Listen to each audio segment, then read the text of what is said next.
With me now, a conservative congressman who described the separation policy as terrible, Congressman Roger Marshall, Republican of Kansas. Congressman, it was yesterday, I believe, or a few days ago, the president said explicitly, I can't just sign an executive order to stop this.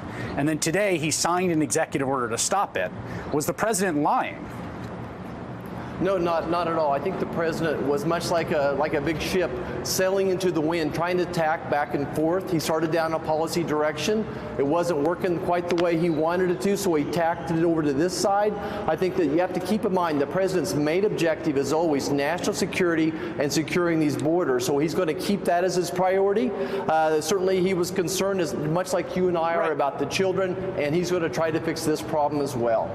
If he was concerned about the children, why did he only act after several weeks after 2,600 children had been separated, a massive media outcry, people turned against him at Capitol Hill, and after he gave a speech the other day in which he said you have to take away the children to applause?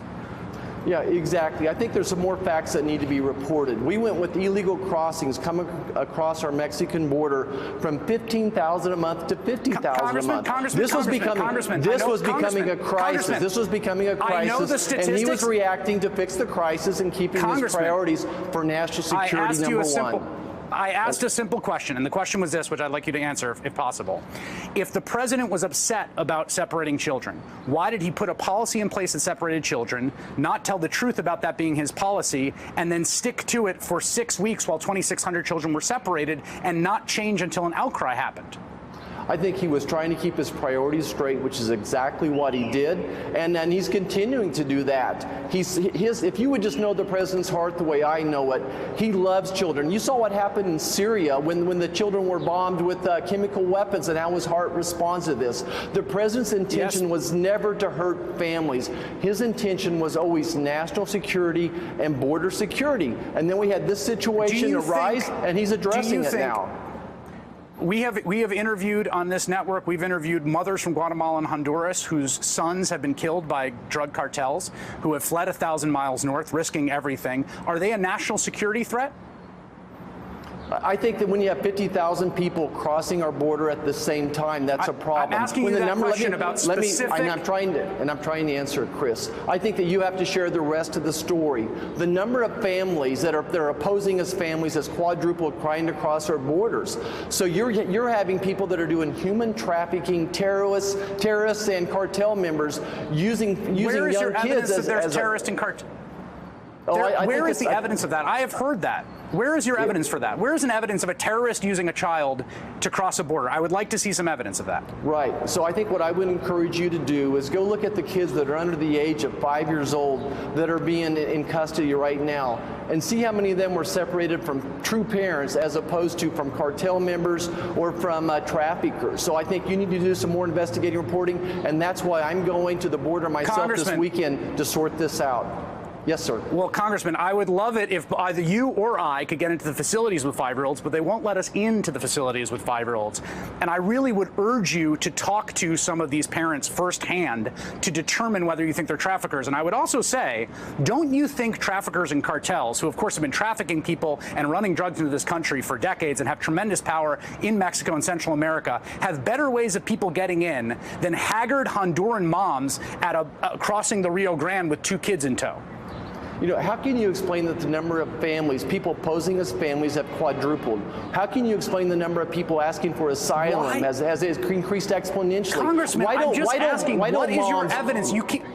Congressman, you keep using the word posing. Congressman, I'm just asking you. You keep using the word posing. You keep implying that these people are making up stories, that 5-year-olds have been coached, that they've been taken by traffickers. What I'm asking you is to present evidence that that is happening in any systemic way. And certainly that was my questions for DHS yesterday, and they've reassured me what I just told you is the truth. And so I think when I go to there this weekend, I'll try to sort it out more. But why don't moms with legitimate family go through the proper routes? If they want asylum, why don't they go through the legal route where their children would be protected? Why would moms jeopardize? Why would moms try to attempt to sacrifice their own children? Why don't they follow the law of our own lands? Congressman, do you have moms in your district? Yes, I've delivered over 5,000 babies, so I have a few moms in my district. You know how important that bond between a mother and a newborn baby is. You know what it would mean for your patients if they were ripped away while they were nursing their children. You know what it would mean for a mother if they were trying to protect their child from danger. I just don't understand why it seems so hard for you to empathize with the plight of these people that are coming for legitimate reasons. They are terrified to be where they are. And what I'm hearing from you is they're being irresponsible with their kids and they're faking it. No, Chris, I have great empathy. Like the president, I have great empathy for these children and for the moms. I want to do everything possible to keep their families together. I've said over and over, this is a terrible situation, and I want to fix it, and that's why I'm going to vote yes tomorrow on our legislation to fix the problem, a long-term fix that gives long-term certainty to this very terrifying situation. So I want to fix. I think we can have both. I think we can have a country of laws. I think we can have security, and I think we can have compassion as well. It doesn't have to be either or. With that I agree with you entirely. And I want to ask two final things. One is that when you do come down here, I would plead that you actually talk to some of the lawyers who represent some of these cases here, maybe meet some of the people who are coming and talk to them about their stories to determine whether they're telling the truth or not.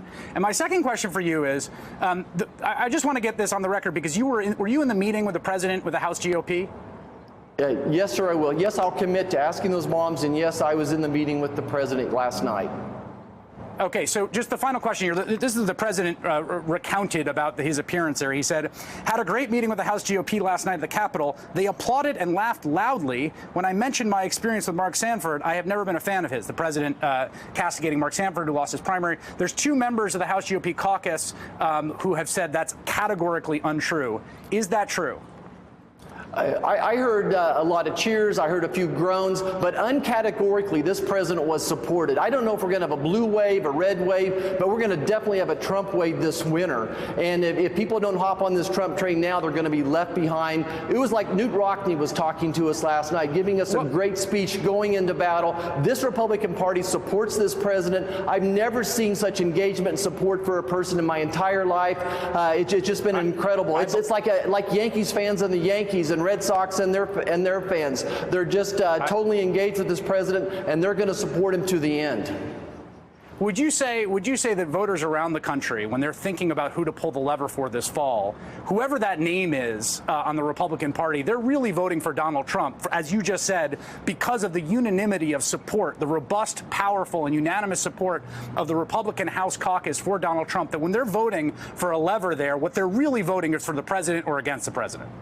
You know, I'm not a professional politician. What I know is that President Trump plays very well in a lot of districts. I think it's partially true. So in my district, that's probably true, but maybe in this one state it's not. There was this very simple question: should voters, when they go to pull the lever and when they're thinking about who to vote for, whatever that name is of the congressional Republican candidate, what you just said is this is a fully united party behind the President of the United States, a raucous and robust support for him. Should they be thinking that really they're voting for someone to support Trump when they go and pull that lever?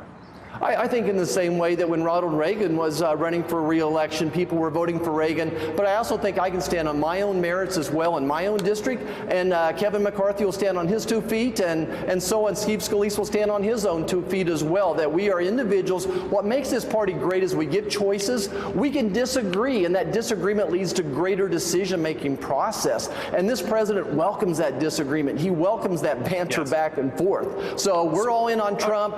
He's going to be a great asset for us this fall.